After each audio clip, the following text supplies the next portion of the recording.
Now, if you're still buying that line, then you may be a hopeless case. You've shown. I don't know what He showed no evidence. He showed no. There's no scientific evidence that showing gay alligators on TV is gonna make people gay, or just making people aware of gay people gonna be gay. Yes, the amount of gay people in polling data has increased, but that's because, hey, you're not gonna lose your job for being gay anymore, so maybe you'll be a little bit more open. For Matt Walsh, the silent Trump voter was a real reality, but somehow the silent homosexual who was gonna lose his job for being gay wasn't a reality. What is this? If you don't believe this thing I've provided no statistical or any evidence for, psychological or any basis of evidence for, you're hopeless. Matt Walsh. So a while ago, I did a video on like how people were angry that there was gay people in Blue's Clues, and that there was like a little like LGBT pride float in Blue's Clues, because, you know, of how destructive it was to the youth. You know, I don't know how the youth is going to exist seeing like a gay alligator. It truly is a destructive future. But Matt Walsh made a video on it about 10 days ago that I never actually saw. So I wanted to watch it on stream, see exactly what his opinions were on the homos existing in Blue's Clues. You know, it's important not to idealize the past. The world during my childhood certainly wasn't perfect. The media we consumed at the time wasn't perfect either. But one thing I do remember is that children's shows were, broadly speaking, shows for children. They had child. I just want to. I know exactly what's going to be said. That they were not. There was no heavy topics. There was no adult themes. There was nothing of that sort in my children's show. No, you just. I guess you were not a especially bright kid, Matt Walsh. You were not one that was bumping around a lot of brain cells in your skull.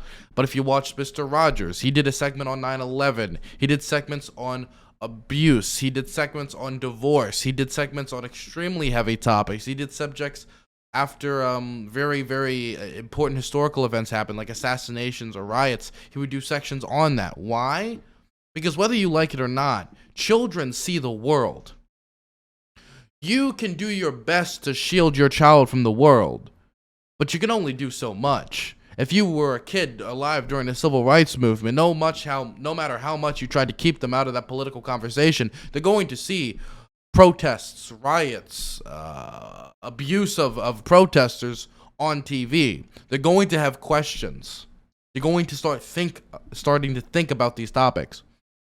Whether you like it or not, children are going to interact with all types of people: black people, white people, LGBTQ plus people, Asian people, South American people. They're going to interact with all these people, whether you like it or not. And when it comes to the issue of LGBTQ plus people, during the Pride Month, you know what they're going to see? Probably some rainbows, a lot of messaging about LGBTQ plus issues and the issues of representation or stuff they face. And so them just saying, hey kids, just to let you know, there's all different types of families, all different types of people in the LGBTQ plus community. This is a month where we basically all say that love is love, and they are accepted. I think that is a child-friendly message. Definitely, and I would even say it's more PG than a lot of the stuff you would have seen on Mr. Rogers. And Mr. Rogers' show, mind you, has been blamed by many commentators for coddling the youth when it talked about issues like divorce, abuse, and 9/11. Wanted to bring that up because I already see the line of questioning forming. Childish themes and ideas and plots. The moral at the end of every story was always something like, sharing is good or learning is fun. And this all made a lot of sense. The show... Wouldn't LGBTQ plus people should be accepted? Is that not like a good message to teach young people? Because the thing is, I guess a lot of people think like, well, that's something that happens when you're an adult. LGBTQ plus stuff is when you become an adult. Once you hit 18, that's when you turn gay. When you hit 18, that's when you turn trans. When you hit 18, that's when you turn bisexual. When you hit 18, that's when the discrimination kicks in. Before 18, there's no discrimination whatsoever. It's when you hit 18, that's when it kicks in. No. Young people have questions about sexuality and about stuff like that and about all these different types of people they see in the world. They have questions about acceptance and why they see certain people are different than other types of people. And I think doing it in a fun little parade musical skit, that's all it was, is perfectly fine. They didn't do anything inappropriate. They were just like, hey, look, there's some gay people. Hey, look, there's some trans people. And they were not even people. They were like animal cartoons. Hey, look, there's some non-binary people. Anyway, have a nice day. That was the whole thing. If that isn't taking a issue like LGBTQ plus representation and acceptance and making it child friendly, then I don't know what is. That don't even have to wait for that month. There are academic tests essentially pushed on kids starting at first grade or something. Something that are like 5 or 6 years old shouldn't have to worry about sexuality. The thing is, you kind of do. I think getting these messages of acceptance and love to people at a young age is important. Because you know what? Once you get to... Because the media affects how you see relationships and people all the time when you're younger. Whether you like it or not. You know what? When you're 5 or 6, you see boys and princess girls kissing each other. Oh my God. You see tons of representations of husbands and mommies and daddies and all this different stuff in media. You see what love is supposed to be. And it paints your perception. It painted mine as a young queer youth that I was like, okay, it's a mom and dad thing. That's the thing. And so that's the kind of the path I went. I was like, well, I do have some kind of attractions to guys, but you're not supposed to do that. And so I ignored that and I pushed that away. And I did. So simply saying, because I thought that was something that was unacceptable. And when I was hearing messages from my father that was like, thank God my only son ain't gay, having media that would have been saying to me, hey, it's perfectly fine to be queer. And look at all these wonderful people. You have a blessed day, which is all the messaging is. There's nothing harmful about that for youth. Whether you like it or not, children interact with the world and they interact with media. And those media in the world, it affects them.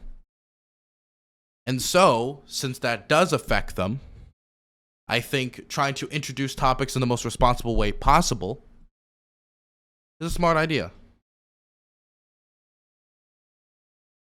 Blue's Clues was a little bit after my time. It debuted when I was in middle school, I think, if I remember correctly. But my younger siblings were Blue's Clues fanatics, so I was exposed to the show a fair amount. During a typical episode, Blue, the cartoon dog, would decide that he wanted to, make puppets out of construction paper or something, and then he discovered that his scissors are missing. And with the help of his human friend Steve and the children watching at home, Blue would search around the house for his scissors. And then he would eventually find the scissors, and that would be the end of the episode. Suspense, drama, sorrow, redemption, the show had it all. Or at least it had enough for the preschoolers in the audience. Those preschoolers, they don't need much from their entertainment. Innocent and simple should be the name of the game. And that's... Well, okay, so I don't think that should be children's entertainment. I think that's stupid, if I'm completely honest. Have you all seen the YouTube algorithm when it comes to children's entertainment? Have you guys seen it? It's like the most basic animation possible, the most dinky little stupid annoying tunes, and it teaches them basically nothing. It teaches them nothing. It's just flashing colors.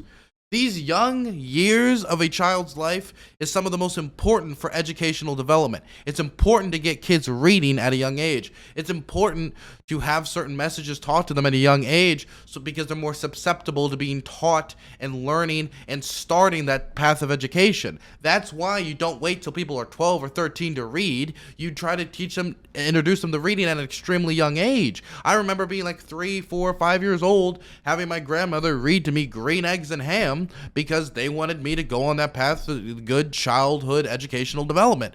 That same thing is going to apply when it comes to things like LGBTQ plus issues. It's better to introduce young people to the fact that these people exist at a younger age, so they'll be more accepting and more accepting of themselves if they end up being in those categories as they get older.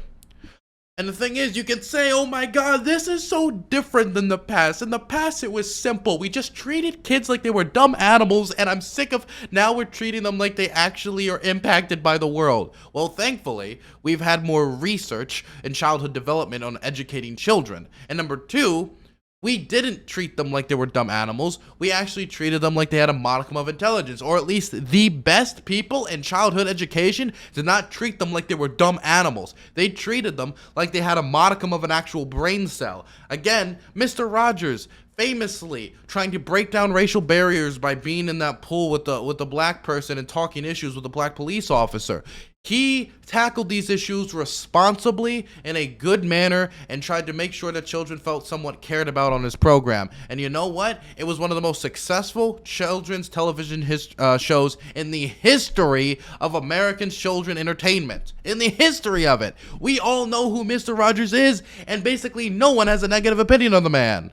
Yet, you want to know what? He talked about these hard issues to talk about because these children, whether you like it or not, are affected by many of these issues or going to be affected by many of these issues. So if we can introduce these issues in a responsible manner to children, we should. That's what many children's shows used to be. That's what Blue's Clues used to be. But not anymore. Like so many other forms of child entertainment, Blue's Clues went from looking for his scissors to this. Families marching one by one, hurrah, hurrah. Families marching one by one, hurrah, hurrah. This family has two mommies, they love each other so proudly, and they all go marching in the big parade. Families marching two by two, hurrah, hurrah.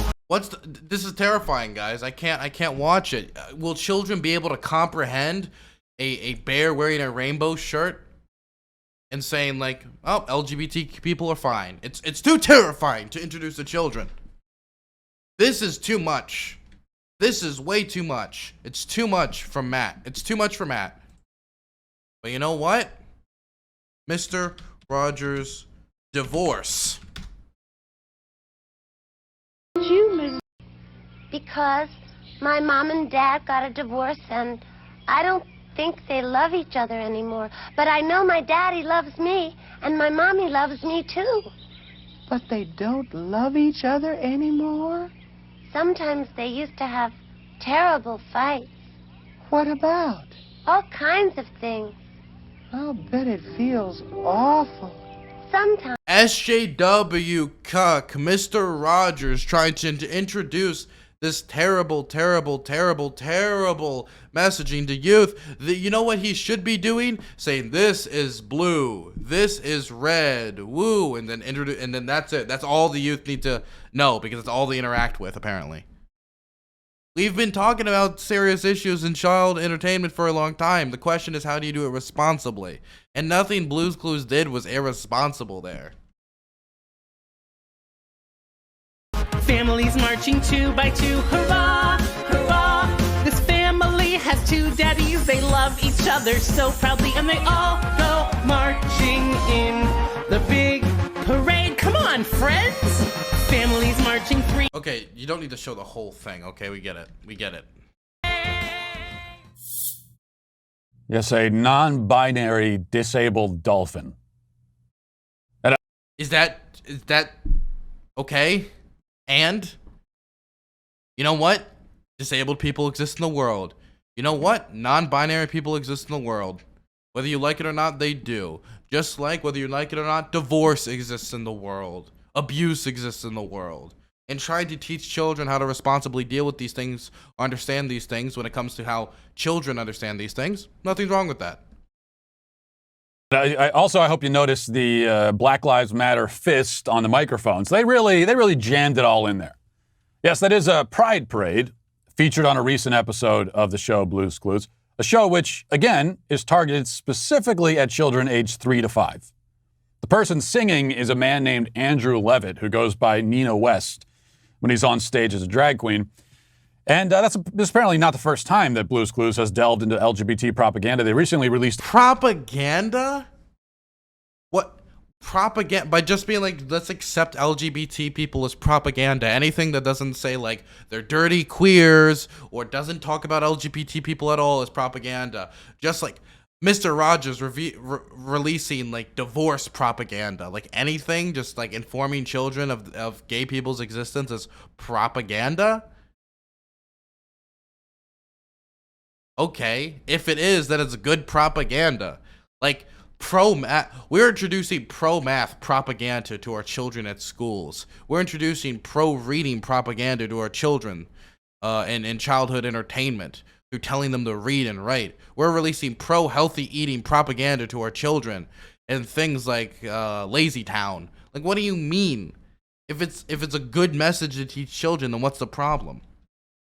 A video featuring young children talking about the different pride flags and what they mean. There are, of course, many pride flags that signify many different sexual proclivities. The parade segment we just watched goes on for a while, listing many of them, starting with gay and lesbian, and then, as you saw, disabled, non-binary dolphins, and then into trans and beyond. Let's watch a little more just to see how far this actually goes. Families marching 6 by 6, hurrah, hurrah. Families marching 6 by 6, hurrah. By the way, this is adorable. That is an adorable sheep. That is an adorable shark. That is an adorable bird on the left there. Those are some adorable turtles. What's the problem? Hurrah. Ace, Bi, and Pan grown-ups you see can love each other so proudly. And they all go marching in the big parade. Oh, yeah! Ace, Bi, and Pan. Okay. Sound like the names of, members of a boy band or something. But no, Ace, Bi, and Pan, because it's important that 3-year-olds be taught about pansexuals. By the way, if you're wondering what ace means, I had to look that up. Asexual. That's a term used for asexuals. Yes. Now, if you're wondering why asexuals, that is... You know what, guys? I'm so surprised that Matt Walsh doesn't know much about the topic he's discussing today. That's crazy to me. Is people who experience no sexual attraction at all are included in a community of people who... Hey, you know what, Matt? Look at you. You learned.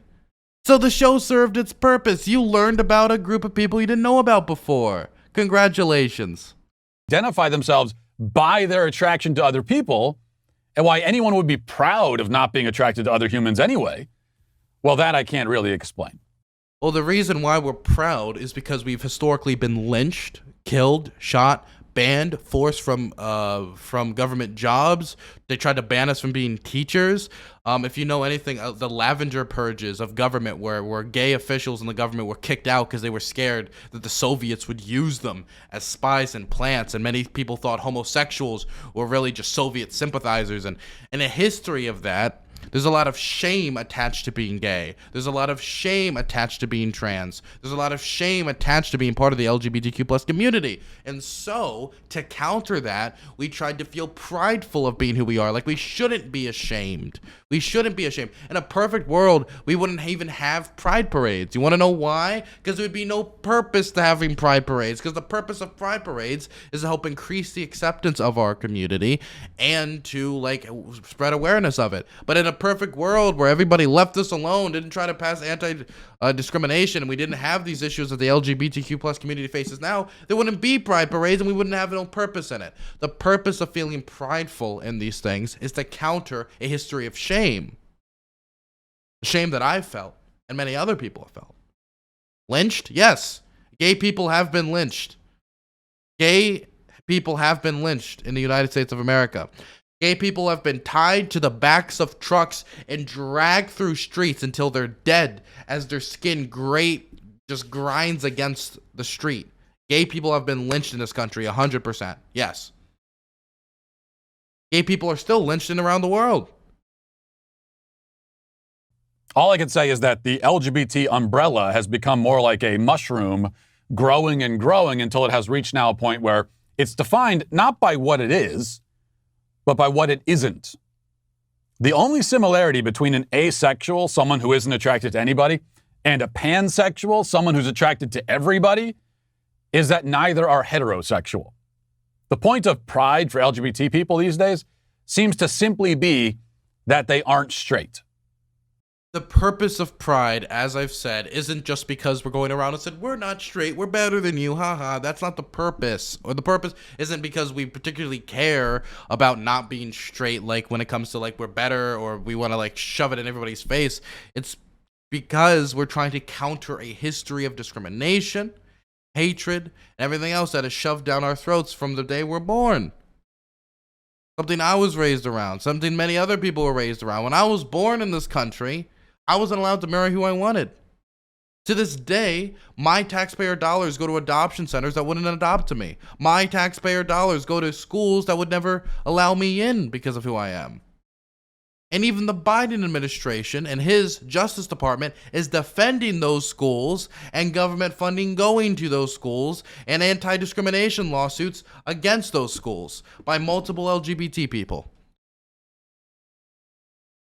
Not to mention, I don't even need to get into the statistics about discrimination that LGBTQ plus people have faced, or depression faced by the LGBTQ plus community, or any of these other things. So the purpose of Pride isn't for us to just like go around because we like talking about our sexuality all this much. By the way, let me just defeat the idea that sexuality is just sex, right? If sexuality for you is just sex, then you have a sad, sad, sad life. Sexuality touches a lot of things. It would be like somebody saying, oh, I married my wife and all we do is have sex 24/7. No. You have an emotional relationship with that person, right? You love that person. You try to support that person. You want to see them succeed in their life. You want to build a family with that person. That type of love is certainly not just covered by just having sex. So if anybody's like the idea of introducing sexuality or like these concepts to young people, it's like, well, that's all sex, so we can't do that. Then you must have a miserable existence where you and your significant other don't really love each other all that very much. Personally, I would hate to live that existence. As much as being a 24/7 sex machine sounds fun, it really isn't. You want that emotional fulfillment. One second, I forgot what he said. Let me hear it one more time. See people these days? But yeah, oh yeah. It isn't just to like just bang our chest because we're so gay about being gay. We're trying to counter this history and give LGBTQ youth a new message. It's okay to be who you are. Love whoever you want. Simple as. Seems to simply be that they aren't straight. It's not a gay pride parade. It's a not straight parade. It's all about what you aren't. It's not really about what you are. This is an important fact to keep in mind, especially as we enter into what has now been deemed Pride Month. It used to be, you had a one part of a day, a Pride Parade, and then it was Pride Day, and then it was a week, and now it's Pride Month. Matt, if you keep releasing videos like this, we'll have to make it a Pride year. Maybe Pride quarters, like we get 3-4 months out of a year. Who knows? Keep releasing videos like this, you're going to make our job more difficult. Many corporations and institutions will go out of their way this month, even more than they do every other month, to push this agenda onto the public and especially onto kids. Kellogg's, for example, recently unveiled a Pride cereal developed in association with the gay activist group GLAAD. The marketing campaign declares that boxes are for cereal, not people. And on the side of the box, there's a list of pronouns with a couple of... Aw, that's actually adorable. Boxes are for cereal, not That's actually really... I'm sorry. I'm easily marketable too, okay? I find that cute, personally. Blank spaces so that kids can fill in their own pronouns if they want. Ironically, they say boxes are for cereal, not people, and then invite children to literally put themselves into a box. Indeed, the LGBT movement is all about boxes. It's all about obsessively identifying and labeling. The thing is, for me, always, right? Okay, so the thing is, every time I see this, it gets me. So it is corporate marketing. Let's all wipe away any preconditions of thought that corporations are doing this during this month because they especially love gay people. I'm sure there's a few CEOs who generally care. I'm sure there's a few. But the market incentive is what's at play. They want to look like a good corporation and take your queer money. They want it. They want your money. They want my money. And you know what? Sometimes, God, to be quite honest, I give it to them. Sometimes I give it to them. It's an effective marketing strategy. Does that make it bad? No. I think it serves a purpose. You want to know what that purpose is? Raising the acceptance of LGBTQ people in the United States. If you see more LGBTQ people in media, if you see positive representation, if you see these messages of acceptance all around the country, I think we'll continue to see a continued rise of LGBTQ plus people in the United States. You want to know what? The first ever poll in the history of this country I saw came out, and this is big news for me. It wasn't big news for anyone else, but apparently it was for me. For the first time ever, gay marriage is supported by a majority of Republicans. It was only 6 years ago when we got that. It was only 6 years ago when we got gay marriage. Only 6. And now we have a majority of Republicans, according to Gallup, who openly support gay marriage. Now, the fact that 50% of a political party in the United States don't support my ability to get married to somebody else is concerning, but that is a positive trend as we continue to see that increase. And that would not have been done without brilliant media campaigns by activists, protests, and activism. And more positive representation in the media is going to help to continue to move that Overton window in the correct direction of acceptance. So what's the problem? What is the problem? Now, you can point at individual corporations who are being hypocritical, say, oh, I'm going to push for LGBTQ plus issues in the United States. But then when we look at, say, Indonesia, I'm going to cut certain LGBT parts out of my films so I don't have to feel the wrath of a higher movie rating in the theaters, right? I understand. We can call out hypocrites. But there's nothing wrong about a company pushing a good message. If a company releases an ad that says, hey guys, stealing is bad and don't murder people, do I think that company is like, we are doing this because we deeply care about murder? No, they're doing it because they want to look good and they're spreading that message to look good. But I'm not going to see 1 million people walk out into the street and get angry at them for pushing that message. We see tons of messages pushed by companies that are like pro-social this or anti-that. And I don't see complaints. The reason why they're complaining here is because seeing a rainbow flag makes people uncomfortable. They're not completely used to it. Again, it's only been 6 years since we have achieved gay marriage. And when it comes to issues like trans people and pan people, it's stuff people don't understand. This is the first time in their life they're seeing this represented in this manner that isn't in movies in like a derogatory way. And it's making them uncomfortable. And I understand being uncomfortable when you've never like interacted with these concepts. But there's a difference between being slightly uncomfortable and actively pushing back against this representation as you continue to understand it. Just kind of sit back and watch this representation. Try to understand it a little bit. Instead of just vehemently saying, this kind of makes me feel a little uncomfortable because this isn't the type of heteronormative stuff I'm used to, so I'm going to push against it. Why would that representation be bad? I'm supportive of it, personally. I will take full advantage of these corporations pushing these messages. And I'll call out the hypocrites when I do. I called out Disney, even though I bought their gay rainbow ears, for them pushing pride messages while also cutting LGBTQ parts out of films for international markets that would have gotten them a higher rating. I'm standing strong on some stuff like that. Anyway, let's continue. People. The last thing they want is for children to be free and unencumbered, able to explore the world, figure themselves out. The last thing they want is for children to be free. Just the fear-mongering. The left doesn't want your children to be free. Okay. From a very young age. Actually, they allow them to figure themselves out. Yeah, we are allowing them to figure themselves out. We're not going up to children saying, child, you are a homosexual. Go date men. Child, you are trans. I see it in your eye sockets. Go become woman. That's not what we're doing. We're simply saying if you are these things, that's fine. If anything, we're trying to support these children discovering who they are. And then when they discover who they are, them being accepting of themselves and hopefully other people being accepting of them. We're trying to support that youthful discovery. That is so amazing for young people. They say to the kids, here are the labels. Now pick one for yourself and assume an identity that coincides with it. Of course, they'll never be honest about any of this.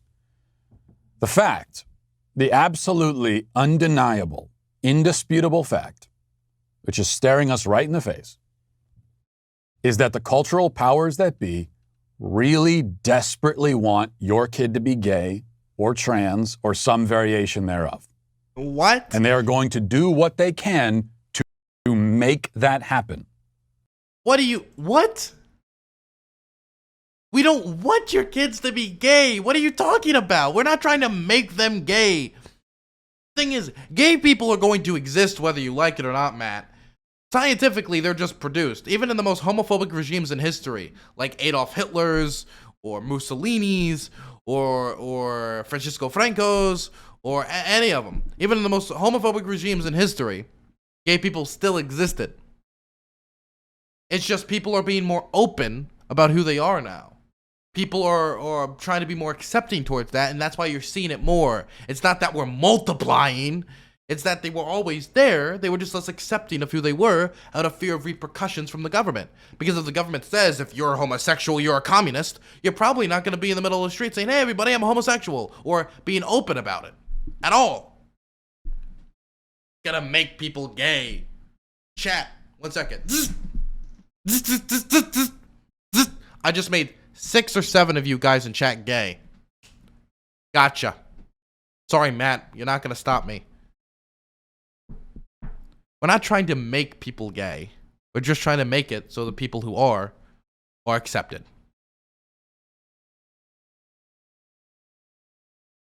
Simple as. But they won't admit it. Instead, they'll tell you that all of this, pride parades and pansexuals in schools... By the way, can someone please prove to me how showing somebody an alligator with a rainbow flag or a bear with a rainbow shirt is going to make someone gay? How seeing just a rainbow or telling somebody that gay people exist is going to make them gay? How? How does that work scientifically? I'd like to see some scientific basis for Matt Walsh's amazing argument there about our gay indoctrination. I'd really like to hear it, because for me, I didn't discover I was gay or became gay through watching gay alligators. I was like, oh, I'm attracted. I look at men and I feel an emotional attraction to them that are different from the emotional attraction I feel towards women. Which is not really something you can easily, like, intertwine with children's media. We do have the rainbow, though, which is pretty cool. Maybe that's what's going to turn everyone gay, because they love the rainbow. You know, for a long time, I've seen, like, people, like right-wingers angry, certain section of right-wingers, angry about the gay, like, conquering of the rainbow, quote-unquote, right? The idea that we have the dominance when it comes to messaging on the rainbow. And I've seen a lot of them talk about reclaiming the rainbow by, like, wearing it in public for Christian reasons or whatever reasons to, like, make it theirs again because we took it or something, whatever that means. And I really want them to attempt this, because what's really going to happen is they're going to wear, like, rainbow ears like this, right? Or they're going to wear rainbow shirts and rainbow wristbands. And all that's going to happen is they're going to get hit on by gay guys and gay women. That's all that's going to happen, really. They think they're going to be reclaiming it, and all that's going to happen is they're going to get hit on, which to me is going to be hilarious. Shows for 3-year-olds, non-binary pronouns on cereal boxes, etc. All of this is about inviting kids to be themselves, they'll say. It's about inviting the 3-year-olds who are already trans or gay or pansexual. Could you imagine? The thing is, could you imagine, like, somebody like going to like doing like a show, like, hey, here's my black friend, I don't know, John or whatever, and he walks in and says, hello, my name is John, and then Matt Walsh does a segment like, they are trying to turn our kids black. That's how ridiculous he sounds right now, just to be clear. To simply come out and live their authentic truth. Now, if you're still buying that line, then you may be a hopeless case. You've shown... I don't know what he showed no evidence. He showed no... There's no scientific evidence that showing gay alligators on TV is going to make people gay or just making people aware of gay people going to be gay. Yes, the amount of gay people in polling data has increased, but that's because, hey, you're not going to lose your job for being gay anymore, so maybe you'll be a little bit more open. For Matt Walsh, the silent Trump voter was a real reality, but somehow the silent homosexual who was going to lose his job for being gay wasn't a reality. What is this? If you don't believe this thing I've provided no statistical or any evidence for, psychological or any basis of evidence for, you're hopeless. Tell you, I can't force oblivious people to use their brains if they've gotten so comfortable living without them. But for everybody else, the truth should be clear by now. This, of course, has nothing to do with inviting kids to be who they are. There are no transgender 3-year-olds or bisexual 3-year-olds. I mean, there are. I mean, just statistically, there are. There's gay youth. I mean, the thing is, are there straight kids? Yeah. Because you know what? They're going to develop and they're going to be attracted to women and they're going to be men, or they're going to be women attracted to men. And some of them, like me, are going to grow up and they're going to be men attracted to men, so they are going to be gay. And some of them are going to be assigned a gender at birth that they don't align with, so they are going to be trans.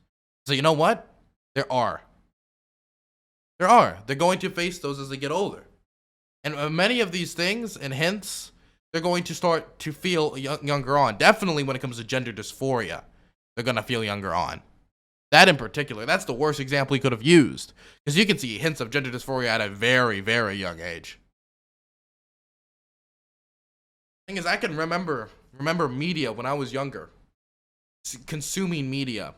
And I remember like not understanding why I had such attachments to male characters and like cartoons and film, and just not understanding it was like a different attachment. Like for me, it was like everybody else. Like I was watching like Dragon Ball Z when I was younger. I really liked Dragon Ball Z, and there was this character. It was like called Jace or whatever.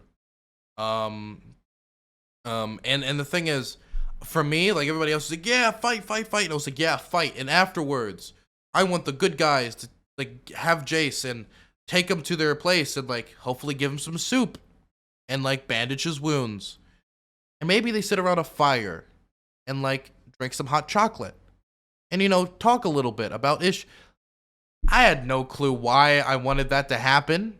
I had no clue.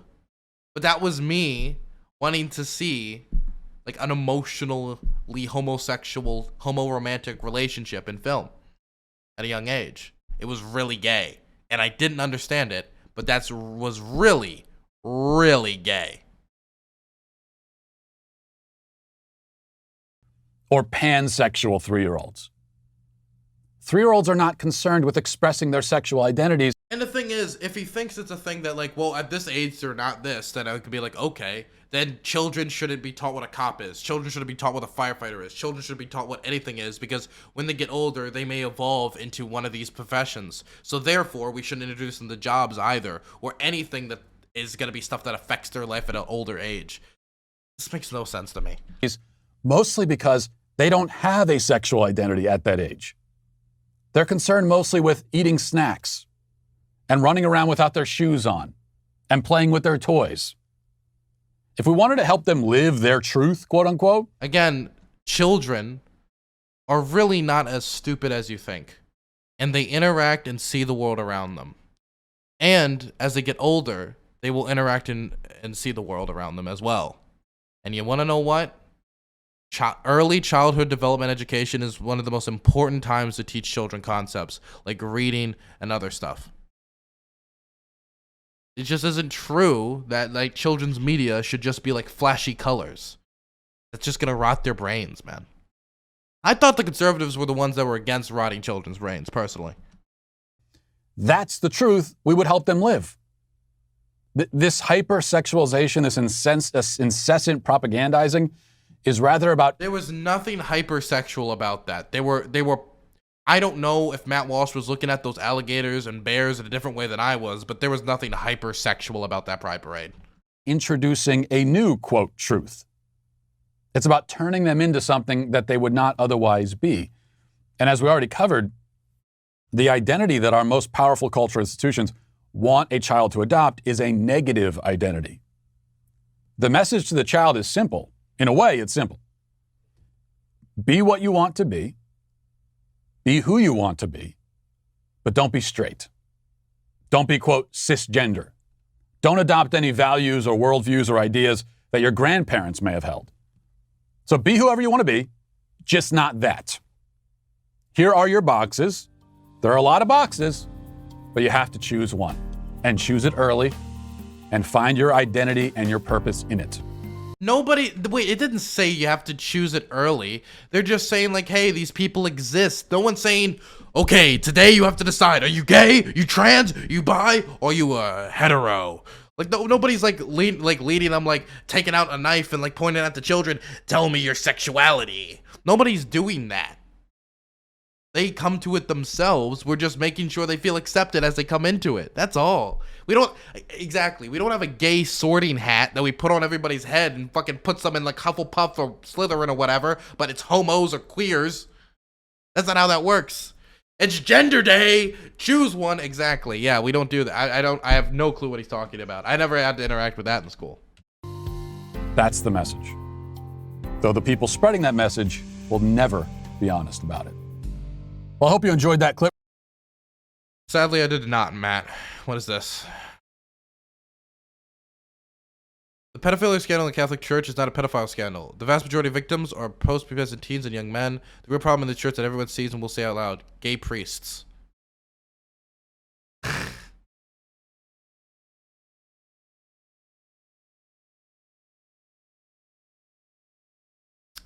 thing is, I could talk into the action. So there is actually a lot of research into like pedophilia.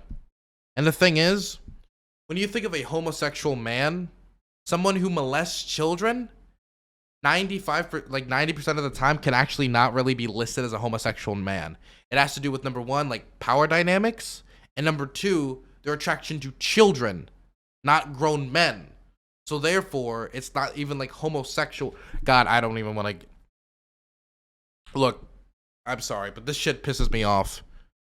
They just want to, it's just the old gays are pedophiles, gays are pedophiles.